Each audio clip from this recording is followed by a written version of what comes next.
Hello বন্ধুরা, সকাল সকাল আজ আমরা একটু হাঁটতে বেরিয়েছি। এখানে এখন ওয়েদারটা ভীষণ প্লেজেন্ট, সুন্দর হাওয়া দিচ্ছে। তবে আকাশে দেখো পুরো মেঘ ভরা, রাত থেকে আবার বৃষ্টি শুরু হচ্ছে। সামার যেন এসেও আসছে না। যেই একটু টেম্পারেচার বাড়ছে অমনি বৃষ্টি হয়ে ওয়েদার আবার ঠান্ডা ঠান্ডা হয়ে যাচ্ছে। বৃষ্টি আজ যাচ্ছেই না। আজও সকাল থেকে বৃষ্টি হওয়ার কথা ছিল, তবে দিনের বৃষ্টিটা কেটে গিয়ে এখন রাতে দেখাচ্ছে। এখন ওয়েদারটা ঠান্ডা ঠান্ডা ভীষণ প্লেজেন্ট। তাই ছুটির দিন বলে ব্রেকফাস্ট সেরে আমরা আমাদের কমিউনিটির ভেতরে একটু হাঁটতে বেরিয়েছি। এমন সুযোগ তো আর রোজ আসে না, তাই বেরিয়েই পড়লাম। আর এত মাস বাদে মাস্ক ছাড়া নির্ভয়ে বাইরে হাঁটতে পেরে আমার তো দারুণ লাগছে। হেঁটে বাড়িতে চলে এলাম, আর মোটে 2 সপ্তাহ বাকি, কিন্তু আমার যেন অপেক্ষা শেষই হচ্ছে না। মিষ্টি বলছে যে মাম্মা, টাইম ইজ ফ্লাইং বাই, মানে সময় ঝড়ের গতিতে কেটে যাচ্ছে। কিন্তু আমার মনে হচ্ছে যে আমার সময় যেন আর কাটছে না। আসলে আমি কবে থেকে অপেক্ষা করে আছি যে সামার কবে আসবে। এখানে সামার শুরু হচ্ছে 21শে জুন থেকে, আর 2 সপ্তাহ মতো বাকি। কিন্তু আমি অনেক দিন থেকে অপেক্ষা করে যাচ্ছি। আসলে মাঝখানে স্প্রিং ছিল, আর স্প্রিংয়ে তো আমি বেরোতে পারিনি। তোমরা জানো যে আমার সিভিয়ার পোলেন অ্যালার্জি আছে। স্প্রিং টাইমে আমার শরীর প্রচণ্ড খারাপ হয়। এবছর প্রচণ্ড খারাপ ছিল, তাই জন্য মানে প্রায় ঘরবন্দি ছিলাম।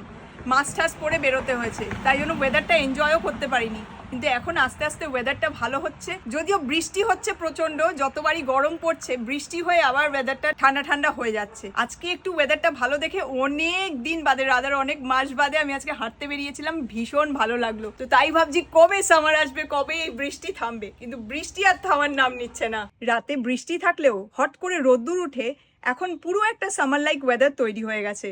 মনেই হচ্ছে না যে সামার আসতে আর 2 সপ্তাহ মতো বাকি। মনে হচ্ছে সামার যেন ঢুকেই গেছে।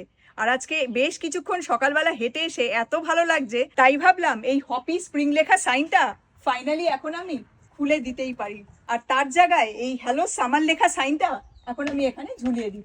এখন এখানে পারফেক্ট সামার ওয়েদার, তাই আমার সামারের জন্য আর 2 সপ্তাহ অপেক্ষা করতে ইচ্ছেই করছে না। স্প্রিং, সামার, ফল, উইন্টার প্রত্যেকটা সিজনের আগে আমি আমাদের ডোরের সাইনটা সিজন অনুযায়ী চেঞ্জ করে দিই।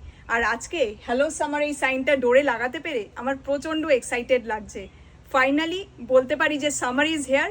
এবার আমি বাইরে বেরিয়ে নেচার আর সামার দুটোই এনজয় করতে পারবো। সন্ধে হয়ে গেছে আর এখন আমরা চলে এসেছি আমাদের বন্ধু কাম প্রতিবেশীদের বাড়িতে। সামার আসার আনন্দে আজ আমরা এখানে একটা ছোট্ট গেট টুগেদার মতো করছি। মুজৌরিতে তো বছরের বেশিরভাগ সময় ঠান্ডা থাকে, তাই আমরা সবাই চাতক পাখির মতন সামারের অপেক্ষায় থাকি কখন ওয়েদার ভালো হবে আর আমরা একটু বাইরে সময় কাটাতে পারবো। এই যে ও হলো কোমল, ওদের বাড়িতেই আমরা সবাই এসেছি। ডিনারে আজও আমাদের সবার জন্য গুজরাতি খিচুড়ি বানিয়েছে। এই খিচুড়িটা আমাদের বাঙালিদের খিচুড়ির থেকে একদমই আলাদা, তবে এর স্বাদ দারুণ। বাচ্চারা আর ছেলেরা সবাই এখন খাচ্ছে, এরপর আমরা মেয়েরা খাবো, তারপর আবার গল্প হবে। আজকে সন্ধেটা আমাদের দারুণ কাটছে।